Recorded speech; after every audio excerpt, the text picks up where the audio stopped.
నిజంగా మొదటిసారి నేను ఫుల్ ఫ్లైట్ సమావేశానికి అటెండ్ కావడం జరిగింది. భారతీయ జనతా పార్టీలో చేరిన తర్వాత చాలా కార్యక్రమాల్లో భాగస్వామ్యం అవుతా ఉన్నాం. కానీ మొన్న జరిగినటువంటి జూబ్లీహిల్స్ ఉప ఎన్నిక కానీ లేదంటే సర్పంచ్ ఎన్నికల్లో కానీ నేను పార్టీ సమావేశాలు నిర్వహించినప్పటికీ వివిధ కారణాల చేత నేను ఇటువంటి సమావేశాలను అటెండ్ కాలేకపోయినా. ఈరోజు మా నాయకులు చెప్పిన విధానం చూస్తూ ఉంటే ఉన్నటువంటి వాతావరణాన్ని కళ్ళకద్దినట్టుగా చాలా స్పష్టంగా నాయకులకు కార్యకర్తలకు తెలంగాణ సమాజానికి అర్థమయ్యే పద్ధతిలో చెప్పడం జరిగింది. అందులో ప్రధానంగా విఫలమవుతున్నటువంటి కాంగ్రెస్ పార్టీ ప్రభుత్వ విధానాలు, అదేవిధంగా పూర్తిగా తెలంగాణ సమాజాన్ని భ్రష్టు పట్టించినటువంటి గత బీఆర్ఎస్ ప్రభుత్వం యొక్క విధానాలను అందరికి తెలియపరచడం జరిగింది. ఇక మిగిలింది ప్రజలకు ప్రజల అవసరాలను కష్టాలను కడతీర్చేటువంటి శక్తి కలిగినటువంటి ఏకైక పార్టీ భారతీయ జనతా పార్టీ అనేది చాలా స్పష్టంగా అర్థమవుతుంది.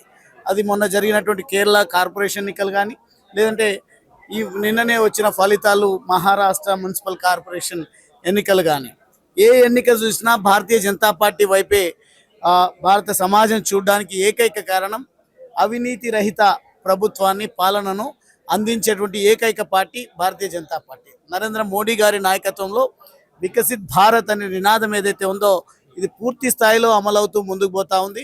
అందుకే ప్రపంచ దేశాలన్నీ కూడా భారతదేశం వైపు చూస్తూ ఉన్నాయి. అదేవిధంగా భారతదేశంలో ఉన్నటువంటి రాజకీయ వ్యవస్థను అర్థం చేసుకుంటా ఉన్నాయి. అందులో భాగంగా ఈరోజు మా పార్టీ నాయకులకు కార్యకర్తలకు అభిమానులకైతే పూర్తి స్థాయి విశ్వాసం కలిగింది. ఇప్పుడు జరగబోయేటువంటి మున్సిపల్ ఎన్నికలు కానీ కార్పొరేషన్ ఎన్నికలు కానీ ఖచ్చితంగా కాషాయ జెండా రెపరెపలాడడానికి ప్రధానమైనటువంటి కారణం హామీలు ఇచ్చి విస్మరించినటువంటి కాంగ్రెస్ పార్టీ విధానాలను ఎండగట్టడము, అదేవిధంగా అవకాశం వస్తే ఏ రకంగా తెలంగాణను భ్రష్టు పట్టించింది బీఆర్ఎస్ పార్టీ అనే విషయాలతో పాటుగా ఈరోజు దేశము ప్రపంచము ఎటువైపు పోతున్నప్పటికీ స్థానికంగా ఉండేటువంటి సమస్యలను పూర్తి స్థాయిలో అవగతం చేసుకొని ఎవరైతే ప్రజల మధ్యలో ఉంటారో వారికి అవకాశం ఇచ్చి గెలిపించేటువంటి బాధ్యత ప్రతి భారతీయ జనతా పార్టీ నాయకుడు కార్యకర్త తీసుకోవాల్సినటువంటి అవసరత గురించి తెలియపరచడం జరిగింది. ఖచ్చితంగా ఎన్నికల నోటిఫికేషన్ ఎప్పుడు వచ్చినా కానీ మా పార్టీ ఇచ్చినటువంటి ఆదేశం మేరకు కార్యాచరణ చేపడతాం, కార్యక్రమాలను రూపొందించుకుంటాం.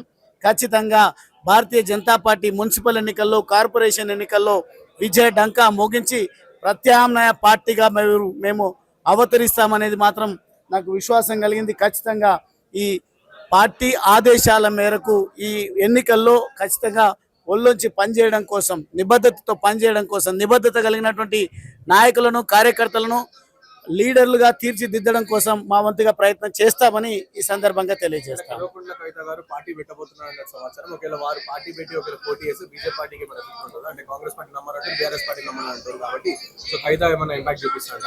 ఒకవైపు అఖండ భారత్ నిర్మాణం దిశగా భారతదేశం వెళ్తా ఉంటే మరో పక్క ప్రాంతీయ పార్టీలు వైఫల్యం చెందుతూ ఉంటే ప్రాంతీయ పార్టీల అవసరతనే లేదు అని సమాజం గుర్తించినప్పుడు కవిత గారు కాదు కదా, మళ్ళీ రేవంత్ రెడ్డి ఎట్లాగూ కాంగ్రెస్ పార్టీని భ్రష్టు పట్టిస్తూ ఉన్నారు కాబట్టి రేవంత్ రెడ్డి వచ్చి అక్రమంగా సంపాదించిన సంపాదనతోన ప్రాంతీయ పార్టీ ఏర్పాటు చేసిన వారి డిపాజిట్లు గల్లంతైతే అదేవిధంగా వారి రాజకీయ భవిష్యత్తు అంధకారం అవుతుంది తప్ప కవిత గారు ఇంకొకరు పార్టీల నిర్మాణం వల్ల పెద్దగా ప్రజలకు ఒరిగేది ఏం లేదు. ఈరోజు భారతీయ జనతా పార్టీ ఏకైక పార్టీ ఈరోజు ఈ తెలంగాణ సమాజానికి భారత సమాజానికి శ్రీరామ రక్షగా ఉంటుంది. కాబట్టి ఈరోజు ప్రతి నోటి నుండి కూడా జై శ్రీరామ్ జై హనుమాన్ అనే నినాదం వస్తూ ఉంది. ఈ దిశగా తెలంగాణ భారతదేశం అంతా కూడా ఏ రకంగా అయితే మన దేశభక్తి దైవభక్తి ఉందో దాన్ని చాటుతూ అది ఎన్నికలు కానీ లేదంటే ఇతర సందర్భాల్లో కానీ ఈ కనెక్షన్లను పెంచుకుంటూ ముందుకు పోయి ఐక్యతను చాటే విధంగా మాత్రమే రాజకీయాలు ఉంటాయనేది నాకు విశ్వాసం కలుగుతుంది. సంస్థల్లో అంతంత మాత్రానే ప్రభావం చూపిన బీజేపీ పార్టీ మున్సిపల్ కార్పొరేషన్ ఎన్నికల్లో ఏ రకంగా ఉండబోతుంది? అవకాశం ఉందా మేయర్ పీఠం దక్కించుకునే అవకాశం? వాస్తవంగా నిజంగా ఒక రకంగా చెప్తే నేను భారతీయ జనతా పార్టీకి కొత్తగా వచ్చిన మా పార్టీ ఇచ్చినటువంటి నినాదం డబుల్ ఇంజన్ సర్కార్ కాబట్టి దేశంలో భారతీయ జనతా పార్టీ రాజ్యం వెళ్తా ఉంది. దేశంలో ఉన్నటువంటి 20 పైచిలకు రాష్ట్రాలలో కూడా భారతీయ జనతా పార్టీ పాలన కొనసాగిస్తూ ఉంది. కాబట్టి ఈరోజు నిజంగా ఇవ్వాల్సినటువంటి నినాదం ట్రిపుల్ ఇంజన్ సర్కార్. ఏదైతే గ్రామ పాలన లేదంటే మున్సిపల్ పాలన స్థానిక పాలన విషయంలో కూడా మా నాయకులు కార్యకర్తలు దృష్టి కేంద్రీకరించినప్పుడు ఏ ఒక్క పార్టీ అవసరం కూడా లేదు. ఏ పాలనైనా పాలించేటువంటి అర్హత కలిగినటువంటి ఏకైక పార్టీ భారతీయ జనతా పార్టీ అని ప్రజలకు మేము అర్థం చేయించేటువంటి ప్రయత్నం చేస్తా ఉన్నాం. కాబట్టి స్థానిక సంస్థలు కానీ భవిష్యత్తులో జరగబోయేటువంటి ఎంపీ ఎమ్మెల్యే ఎన్నికల్లో కూడా భారతీయ జనతా పార్టీ గెలిచే విధంగా మేము కార్యాచరణ రూపొందిస్తాం. అదేవిధంగా ప్రజల్లో కూడా అదే చర్చ విస్తృతంగా జరుగుతూ ఉంది. కాబట్టి స్థానిక సంస్థల్లో మొన్న మీరు అనుకున్నట్టుగా ఏదో మీ నెగటివ్ ప్రశ్నతోన కన్ఫ్యూజ్ అయ్యేటువంటి ప్రశ్నే లేదు. మొన్న జరిగినటువంటి సర్పంచ్ ఎన్నికల్లో కూడా ఎన్నడూ లేని విధంగా భారతీయ జనతా పార్టీ పుంజుకున్నదని మీ మీడియా సంస్థలు పత్రికలు కూడా రాయడం జరిగింది. కాబట్టి అదే తొలిమెట్టుగా భావిస్తాం. మున్సిపల్ ఎన్నికల్లో కార్పొరేషన్ ఎన్నికల్లో అద్భుతమైనటువంటి ఫలితాలను సొంతం చేసుకుంటాం. అచ్చంపేటలో పార్టీ మారి ఎన్ని సర్పంచ్ స్థానాలు గెలిపించాడని చెప్పేసి కేటీఆర్ హెద్దవగా మాట్లాడారు కదా. అందుకే అంటున్నా, మేము స్థానిక సంస్థల ఎన్నికల పైన దృష్టి పెట్టలేదు. భారతీయ జనతా పార్టీ అచ్చంపేట నియోజకవర్గంలో సర్పంచ్ ఎన్నికల్లో పోటీయే చేయలేదు. కాబట్టి మేము పోటీ చేసిన 7-8 స్థానాల్లో 5 స్థానాలను మేము సర్పంచులు గెలుచుకోవడం జరిగింది. అందుకే కేటీఆర్ చరిత్ర మొత్తం కూడా ఆ రోజు నేను బయట పెట్టడం జరిగింది. 2 సార్లు అధికారంలో ఉన్నటువంటి పార్టీ పరిస్థితి ఏంటంటే గుండు సున్నా. మొన్న జరిగినటువంటి పార్లమెంట్ ఎన్నికల్లో గుండు సున్నా, కంటోన్మెంట్ ఎన్నికల్లో గుండు సున్నా, అదేవిధంగా జూబ్లీ హిల్స్ ఉప ఎన్నికల్లో వాళ్ళ సొంత సీట్లలో స్థానాలను కూడా సొంతం చేసుకోలేనటువంటి స్థితిలో బీఆర్ఎస్ పార్టీ పరిస్థితి ఉంది. కాబట్టి కేటీఆర్ గారు ఎంత నాతో గోక్కున్నా అంత ప్రమాదం ఆయనకే ఉంటది.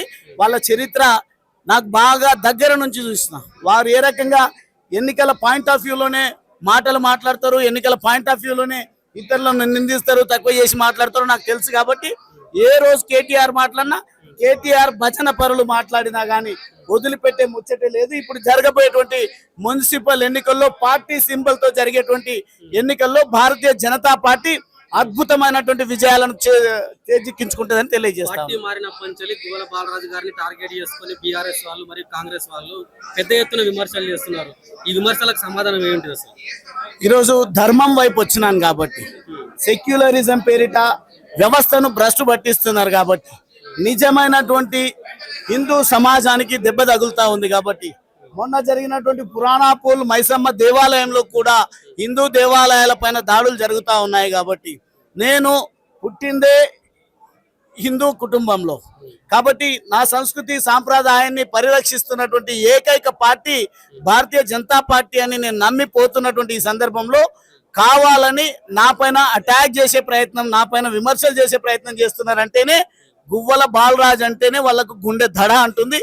ఏ రోజైనా మా బండారాన్ని బయట పెడతాడు, మమ్మల్ని ఉతికి ఆరి పారేస్తాడు అని చెప్పేసి వారికి అర్థమైంది. కాబట్టి ఇక్కడనే నిలువరించాలని ప్రయత్నం చేస్తా ఉన్నారు. కేటీఆర్ 100 జన్మలు ఎత్తినా నన్ను నియంత్రించే దమ్ము కేటీఆర్కి లేదు. ఈ పనికి రాని ముఖ్యమంత్రి రేవంత్ రెడ్డికి కూడా లేదు అని సందర్భంగా తెలియజేస్తాను.